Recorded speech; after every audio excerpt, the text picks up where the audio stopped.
여러분 안녕하십니까? 사이언스 투데이입니다. 테슬라가 중국에서 완전 자율주행 소프트웨어를 출시할 예정이라고 전해졌습니다. 테슬라는 지난해 이르면 올해 1분기에 중국과 유럽에서 완전 자율주행 시스템을 출시하겠다고 밝혔는데요. 중국의 비야디도 AI를 활용한 자율주행 기능 탑재를 밝힌 만큼 앞으로 자동차 산업의 기술 경쟁이 더욱더 치열해질 전망입니다. 오늘의 주요 뉴스 만나보시죠.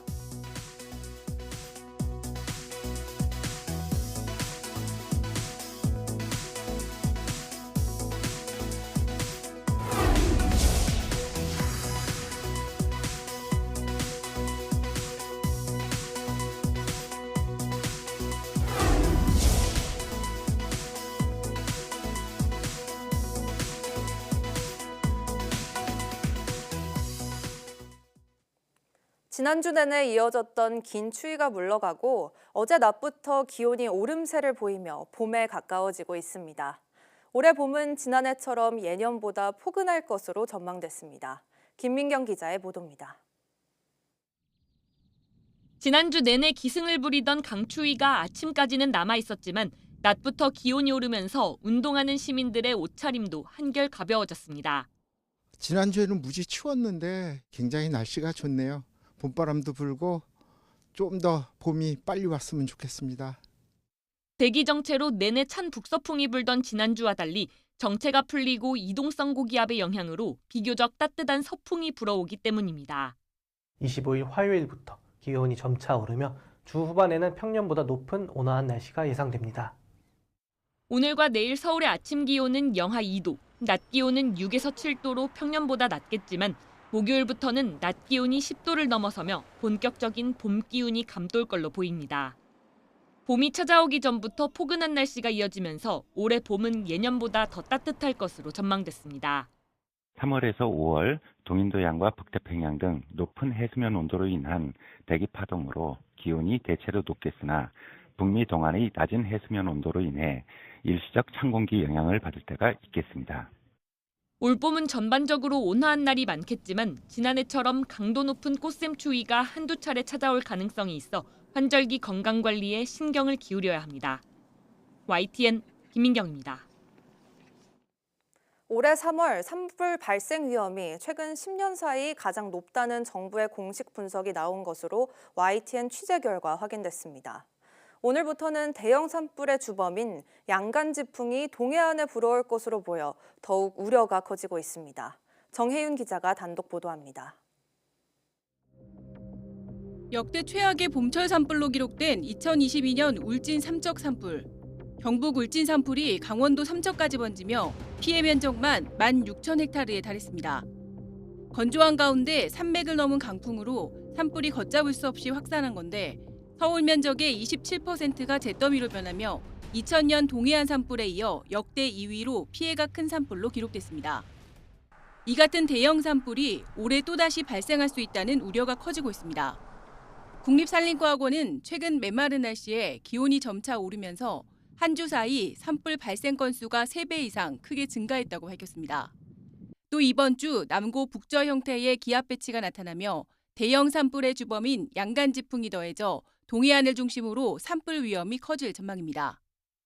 양간지풍은 양양과 간성사에서 부는 고온건조한 바람으로 영동과 동해안에서는 앞으로 이틀 정도 초속 25m 이상의 돌풍이 불 것으로 예상됩니다. 작은 불씨가 큰 불로 번질 수 있어 주의가 필요합니다.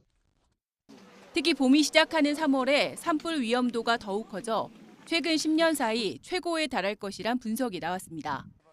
과거 39년으로 기간을 넓히면 역대 세 번째로 높은 산불 발생 위험 수치입니다. 올해 봄은 건조한 날씨와 높은 기온으로 산불 발생 위험이 클 것으로 예측되었습니다.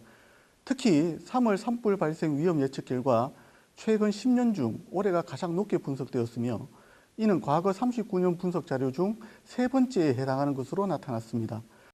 산림청은 초봄에는 높은 기온과 강풍, 메마른 날씨가 겹치고 야외 활동에 따른 실화가 가세해 산불이 급증할 수 있다며 산림 주변 불씨 사용에 각별히 유의하라고 당부했습니다.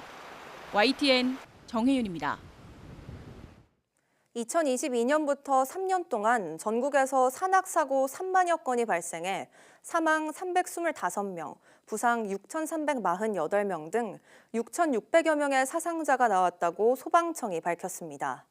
인명피해는 54.1%가 주말에 몰렸고 전체 구조활동도 49%가 주말에 이뤄졌습니다. 사고가 많은 달은 10월로 12.8%를 차지했고 9월과 8월 순으로 이어졌습니다. 또 3월에는 얼었던 땅이 녹으면서 낙석이나 추락, 미끄럼 등 사고가 잦았습니다. 소방청은 산악사고 예방을 위해 지정된 등산로를 이용하되 낙엽과 돌을 밟지 않도록 하고 안전장비를 구비한 채 최소 2명 이상 동행할 것 등을 당부했습니다. 정부는 2035년까지 감축할 국가 온실가스 감축 목표 최종안을 확정해 오는 9월 유엔에 제출하기로 했습니다.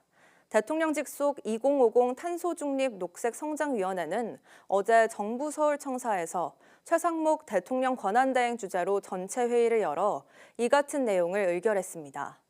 정부는 앞으로 산업계와 시민사회, 노동계 등의 의견 수렴과 사회 공론화 과정을 거친 뒤 최종안을 확정할 예정입니다. 파리 협정에 따라 모든 당사국은 5년마다 감축 목표를 제출해야 합니다. 트럼프 미국 대통령의 플라스틱 빨대 회기 선언은 사실상 일회용 플라스틱 감축 흐름을 뒤집는 상징적 조치입니다. 플라스틱 오염 종식을 위한 국제적 합의도 어려워지게 돼 또 다른 환경 재앙을 몰고 올 것으로 우려됩니다. 권영희 기자가 보도합니다. 바다거북호에서 플라스틱 빨대를 제거하고 있습니다. 2015년 촬영된 이 장면은 일회용 플라스틱을 금지해야 한다는 인식을 높이는 상징이 됐습니다. 이후 프랑스와 인도 등 많은 나라가 이런 규제를 통과시켰습니다. 트럼프 대통령이 플라스틱 구매 장려 행정명령에 서명하면서 10년 동안의 노력은 물거품이 됐습니다. So the executive order that was signed is of course for right now just for plastic straws, but the thing is with plastic straws, it is one item of single-use plastics, which is a massive problem. 인도네시아 발리 해변에는 매년 엄청난 양의 쓰레기가 밀려옵니다. 지난 한 해 동안 플라스틱 폐기물 120만 톤이 발생했습니다. Ya, sangat kecewa sekali. Seharusnya di negara maju itu bisa memberikan contoh yang baik. Sudah ditarap bagaimana mereka sudah memperkecil sampahnya atau mengurangi. 트럼프는 2032년까지 연방정부 소유지에서 일회용 플라스틱 제품 사용을 전면 중단하라는 전 정부의 정책도 함께 폐기했습니다. 미국에선 반응이 크게 엇갈립니다. I think it's not going to save the world of straw. That's my opinion. I mean, if you want to enjoy your drink, you want to drink it with the straw. And I think that as a consumer, I would definitely choose to support places that don't have plastic straws. 하지만 분명한 건 플라스틱을 규제하려는 국제사회 움직임에 악영향을 미칠 것이란 점입니다. 당장 플라스틱 사용을 줄이기 위한 유엔 플라스틱 협약 타결 전망이 어두워졌습니다. 경제협력개발기구는 추가 규제가 없다면 2020년 8,100만 톤이던 플라스틱 폐기물이 2040년 1억 1,900만 톤으로 늘어날 것으로 전망합니다. That means more toxic chemicals in the environment, in our bodies. It means more climate change. It means more plastic waste in the ocean. 플라스틱 빨대는 재활용이 되지 않습니다. 전 세계 플라스틱 재활용률은 10%에도 못 미칩니다. YTN 권영입니다. 도널드 트럼프 미국 대통령은 캐나다와 멕시코에 한 달 유예한 25% 관세를 일정대로 진행하겠다고 밝혔습니다. 트럼프 대통령은 현지 시간 24일 마크롱 프랑스 대통령과 정상회담 뒤 공동 기자회견에서 캐나다와 멕시코에 예고한 관세에 대한 질문에 시간과 일정에 맞춰서 할 것이라고 말했습니다. 트럼프 대통령은 캐나다와 멕시코가 불법 이민과 마약 차단에 협조하지 않는다며 당초 지난 4일부터 25% 관세를 부과하겠다고 발표했다가 두 국가가 국경 강화 등 협력 의지를 보이자 오는 3월 4일까지 한 달 유예했습니다. 트럼프 대통령은 캐나다와 멕시코가 국경 문제를 해결하기 위해 충분히 행동했다고 보냐는 질문에는 즉답을 피한 채 미국은 두 나라뿐 아니라 여러 국가에 홀대받았다고 말했습니다. 또 유럽연합의 관세를 인상할 것이냐는 질문에는 그들이 미국에 관세를 부과하는 만큼 우리도 부과하는 상호주의라며 관세를 올리는 문제가 아니라고 답했습니다. 애플이 미국에 역대 최대 규모로 투자하겠다고 발표했습니다. 블룸버그 통신에 따르면 애플은 현지 시간 24일 앞으로 4년 동안 미국에 5천억 달러, 우리 돈으로 약 714조 원 이상을 투자할 계획이라고 성명을 통해 밝혔습니다. 애플은 이번 투자로 2만 개 이상의 일자리가 생길 것이라면서 연구개발과 인공지능 등의 분야에 일자리가 집중될 것이라고 설명했습니다. 이번 투자 계획에는 텍사스주 휴스턴 신규 공장 건설과 함께 첨단 제조 기금을 현재의 2배인 100억 달러로 늘리고 AI 투자를 빠르게 촉진하는 내용도 포함됐습니다. 애플의 이번 발표는 트럼프 행정부의 중국산 수입품에 대한 관세 부과에 대응하는 차원에서 나온 것으로 풀이됩니다. 국내 고객의 4천만 명의 개인정보를 무단으로 중국 알리페이에 넘긴 애플페이가 개인정보보호위원회 질의에서 모르쇠로 일관해 질타를 받은 것으로 확인됐습니다. 개인정보위가 공개한 당시 전체 회의 속기록을 보면 애플의 국내 대리인은 알리 등 다른 기업에서 애플이 만든 고객 점수를 받아 활용한 국가가 어디냐는 질문에 본사에 말씀드려야 하는 상황이라 공개적으로 말하기 어렵다고 답했습니다. 또 이 사안의 경위를 입증할 문건이 있느냐는 질문에도 담당자 중 퇴사자가 많아 이메일을 못 찾았고 증빙 자료도 없다고 하는 등 자료 제출 요구를 계속 회피했습니다. 국내 기업의 경우 계속 문제를 제기하고 현장 조사도 할 수 있지만 다국적 기업은 주권 침해 논란 우려로 상대적으로 소극적 대응하게 된다는 우려가 현실로 드러난 겁니다. 이와 관련해 최장혁 개인정보위 부위원장은 다국적 기업 사안 대응을 위해 국내 대리인의 책임과 의무를 강화하는 등의 법 개정을 준비하고 있다고 밝혔습니다. 챗 GPT와 같은 거대 언어 모델 LLM은 학습된 데이터를 기반으로 답변을 생성하는데 최근에는 자체적으로 웹 검색 등을 거쳐 더 정확한 답변을 제공하고 있습니다. 문제는 LLM이 똑똑해질수록 악용될 가능성도 커진다는 건데 실제로 물어보지도 않은 개인정보나 위험한 정보까지도 쉽게 답하는 것이 확인됐습니다. 권석화 기자가 보도합니다. 챗 GPT에게 카이스트 신승원 교수에 대해 궁금한 것들을 알려달라고 요청하자 개인정보를 술술 나열해줍니다. 여기에는 물어보지 않은 내용까지 자세히 담겨 있습니다. 이번엔 챗 GPT가 알려준 카이스트 신승원 교수의 이메일로 피싱 메일을 써달라고 해봤습니다.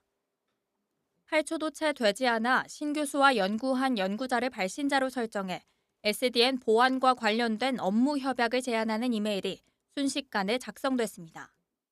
구체적인 사전 자료 조사가 필요했던 정교한 피싱 이메일을 LLM이 빠르고 쉽게 만들어낸 겁니다. 요즘에는 굉장히 많은 사람들이 인터넷에 자신의 사생활을 공유하기도 하고 그러다 보니까 이제 LLM은 그거를 다 찾아서 다른 누군가에게 공유해 줄 수 있는 거죠. 나도 모르는 사이에 이제 누군가 내 정보를 수집해서 그거를 무단으로 어딘가에 사용을 할 수 있다. 오픈AI의 챗 GPT나 구글의 제미나이 등 상용화된 LLM은 보안 관련 방어 기법을 자체적으로 탑재하고 있습니다. 하지만 이번 카이스트 연구팀의 실험을 통해 우회적으로 악의적 사이버 공격을 수행할 수 있음이 확인된 겁니다. 실험 결과 목표 대상의 개인정보를 최대 95.9%의 정확도로 수집할 수 있었고 교수를 사칭한 허위 게시물도 93.9%가 진짜로 인식됐습니다. 게다가 LLM이 만든 피싱 이메일의 링크 클릭률은 50% 가까이 증가했습니다.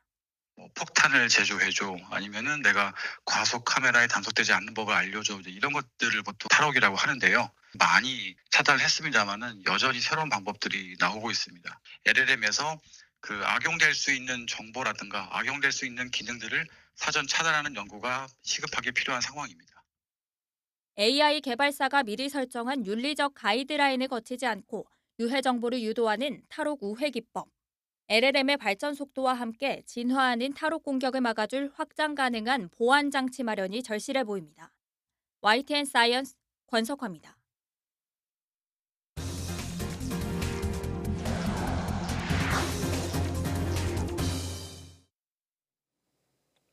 국내 연구진이 양자 컴퓨터가 복잡한 연산을 수행할 때 나타나는 양자 오류 문제를 해결하는 데 성공했습니다. 카이스트는 물리학과 라영식 교수 연구팀은 양자 오류 정정 기술의 핵심이 되는 3차원 구조의 클러스터 양자 얽힘 상태를 생성해냈다고 밝혔습니다. 양자 컴퓨팅은 고전 컴퓨터로 계산하기 어려운 문제를 효율적으로 해결할 수 있는 양자 기술로 연산 과정에서 나타나는 양자 오류를 정정해주는 것은 필수 요소입니다. 이에 연구팀은 펨토초 레이저를 비선형 결정에 입사해 여러 주파수 모드에서 양자 광원을 생성하고 이를 이용해 3차원 클러스트 양자 얽힘을 만들어냈다고 설명했습니다. 아주 오래전 화성의 북부 평야에 존재했을 수 있는 큰 바다의 해안선에서 모래해변처럼 보이는 증거가 발견됐습니다. 중국 광저우대, 미국 UC 버클리대 공동 연구진은 화성 탐사 로버 주룽의 지상 침투 레이더 데이터를 분석한 결과 고대 한때 바다였던 곳으로 추정되는 지역에서 지하 해변 퇴적물 증거를 발견했다고 밝혔습니다. 연구진은 이 발견은 화성이 한때 햇볕이 잘 드는 모래사장과 잔잔한 파도가 일렁이는 해변이 있었을 가능성을 시사한다고 덧붙였습니다. 국내에 드물게 찾아오는 철새인 녹색 비둘기가 울산에서는 처음으로 울산대공원에서 관찰됐습니다. 울산시는 지난 19일 오후 남구 울산대공원에서 자연환경 해설사인 임현숙 씨가 종가시나무를 지나다가 녹색빛이 선명한 비둘기를 발견했다고 밝혔습니다. 시는 추가 조사에 나서 같은 장소에서 한 마리를 더 발견했고 나무에 머물며 도토리를 따먹는 모습이 지역 사진 작가들에게 잇따라 포착됐습니다. 녹색 비둘기는 주로 일본이나 타이완, 베트남 북부 등 온대숲에서 주로 서식하고 국내에서는 제주도나 독도에서 가끔 관찰됩니다. 울산시 관계자는 울산대공원의 자연 환경을 잘 가꿔온 결과 도심으로 귀한 새들이 꾸준히 찾아오는 것으로 판단된다고 말했습니다. 전국 40개 의과대학 학장단이 내년도 의대 정원을 증원전 수준인 3,058명으로 동결해달라고 교육부에 요구했습니다. 하지만 교육부는 정원 문제 해결은 고사하고 의료계가 요구한 의대 교육 정상화 방안의 발표마저 다음 달로 미룰 것으로 보입니다. 이문석 기자입니다. 1년 전 의대생들은 정부의 의대 증원 정책에 반발해 동맹 휴학에 들어갔습니다. 이번 학기 이들이 복귀하면 1학년은 증원된 2호 학번을 합해 7,500명가량으로 예년의 2.5배가 됩니다. 이 문제를 포함해 의대 교육 정상화 방안을 논의하기 위해 교육부와 40개 의대 학장들이 비공개 간담회를 열었습니다. 여기서 학장들은 크게 3가지를 요구한 거로 전해졌습니다. 우선 26학년도 의대 정원을 증원 전인 3,058명으로 설정하자는 것. 그리고 27학년부터는 의료계와 구성한 추계위원회에서 결정하고 의학교육 질 유지를 위해 제도와 행정, 재정에 대한 지원을 구체화해달라는 내용입니다. 앞서 학장단은 교육부에 2사 2호 학번의 과잉 교육 상황 해소 방안도 제안했습니다. 학기 단축 등을 통해 2사 학번을 2호 학번보다 한 학기라도 먼저 졸업시키는 내용이 담긴 거로 알려졌습니다. 이주호 부총리 겸 교육부 장관도 간담회에서 학장들의 의견을 바탕으로 올해는 의대가 정상화될 수 있게 최선을 다하겠다고 말했습니다. 다만 의대생이 돌아오지 않는다면 백약이 무효인 상황. 최근 조사에서 휴학한 의대생 가운데 8.2%만 복학을 신청한 거로 나타났습니다. 이 때문에 교육부가 이달 안에 내놓겠다고 밝힌 의대교육 종합대책 역시 다음 달로 발표가 미뤄질 수 있다는 관측이 나오고 있습니다. YTN 이문석입니다. 간호간병 통합 서비스를 상급 종합병원 병동 전체로 확대하는 법 개정안에 대해 대한병원협회가 반대 입장을 밝혔습니다. 대한병원협회는 관련 법이 통과되면 환자들이 간호간병 병동 입원료 부담으로 상급 종합병원을 이용할 수 없게 될 것이라며 환자와 의료기관의 선택권을 심각하게 침해하는 것이라고 주장했습니다. 또 상급 종합병원의 간호간병 수요를 충족하기 위해 지방이나 중소병원 간호 인력이 대거 이탈해 상급 종합병원으로 몰릴 것이라고 우려했습니다. 간호간병 통합 서비스는 환자가 개인적으로 간병인을 고용하거나 보호자를 두지 않고 병원 전담 인력으로부터 24시간 돌봄을 받는 서비스로 지난해 말 민주당 이수진 의원이 관련법 개정안을 제출했습니다. 정부가 지역과 농촌 투자를 활성화하기 위해 그린벨트와 농지 규제를 개선하겠다고 밝혔습니다. 오늘 아침 국정현안관계장관회의 겸 경제관계장관회의에서 최상목 대통령 권한대행의 모두 발언 들어보시죠. 먼저 2008년 이후 17년 만에 해제할 수 있는 그린벨트 총 면적을 확대합니다. 이를 통해 국가 및 일반 산단, 물류단지, 도시개발 사업 등 국가와 지역의 다양한 전략 사업을 적극 뒷받침하겠습니다. 또한 농지 제도를 새로운 관점에서 접근하여 민간 투자를 촉진하고 농촌 경제 활력을 높이겠습니다. 내년까지 소멸 위험 농촌 지역의 농지 규제를 대폭 완화한 자율규제 혁신 시범지구를 10개소 선정할 계획입니다. 스마트 농축산단지, 관광, 주거타운 등 지역 특색을 살린 시설을 조성하고 특화 산업을 육성하겠습니다. 농지의 주차장, 임시 숙소를 비롯한 부대 시설 설치를 허용하여 체험 영농, 출퇴근 영농 등 다양한 농업 수요에도 대응하겠습니다. 중국 당국이 새해 국정 1호 문건으로 22년째 농촌 문제를 꼽았습니다. AI와 드론 등 신기술을 접목한 미래상을 제시했는데 정작 빈곤 퇴치와 같은 기본 문제도 여전합니다. 베이징 강정규 특파원입니다. 농번기를 앞둔 육묘 공장의 자동화 설비가 15초마다 모판을 한 세트씩 찍어냅니다. 비닐하우스 양묘장에선 온도 조절과 통풍, 물주기도 스마트폰 터치 몇 번이면 끝입니다. 모판을 심는 무인 농기계.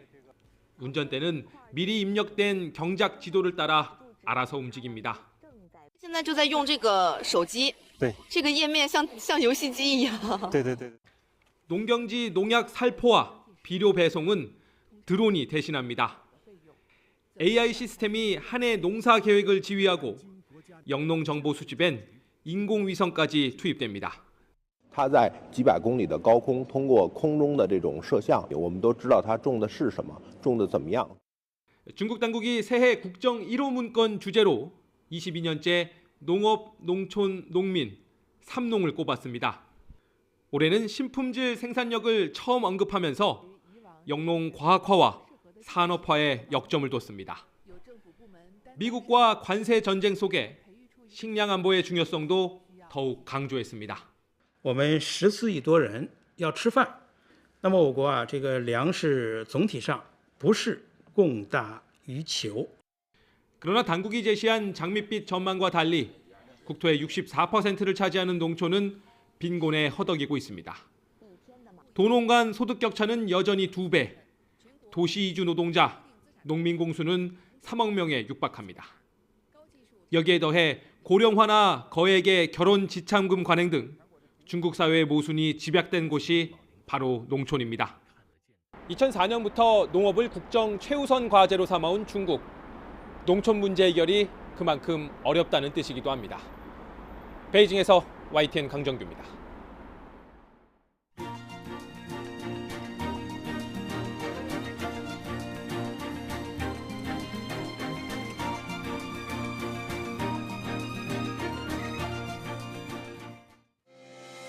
(2월 25일) 오전 사이언스 투데이 마칩니다.